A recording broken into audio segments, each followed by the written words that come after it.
হাঁসের মাংসের রেসিপি নিয়ে আজকে চলে এসেছি।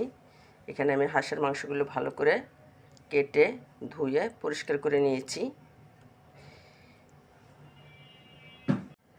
হাঁসের মাংসে দেওয়ার জন্য এখানে মশলা নিয়েছি পেঁয়াজ বাটা, গোটা কয়েকটা রসুনের কোয়া, আদা বাটা, হলুদের গুঁড়া, ধনিয়া এবং জিরার গুঁড়া, মরিচের গুঁড়া এবং পরিমাণ মতো লবণ।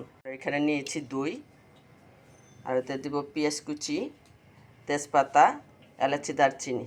মাংসের মধ্যে সবগুলো মশলা দিয়ে আমি মাংসটা ভালো করে মেখে নিব। দইটা দিয়ে দিব অল্প করে সরষের তেল, দিয়ে নিব অল্প একটু সাদা তেল। মাংসটা ভালো করে মেখে নিয়েছি। এখন আমি চুলায় চলে যাব। দিয়ে দিলাম তেল, এর মধ্যে দিয়ে দিচ্ছি তেজপাতা, এলাচি, দারচিনি এবং পেঁয়াজ কুচি। এগুলো ভাজা ভাজা হয়ে গিয়েছে। এখন মাংসটা দিয়ে দিব।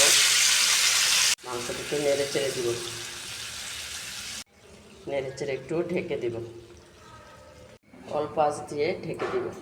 ঢাকনাটা খুলে আর একটু নেড়ে চেড়ে দিচ্ছি।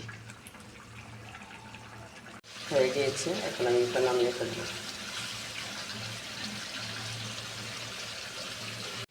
তৈরি হয়ে গেল হাঁসের মাংসের রেসিপি।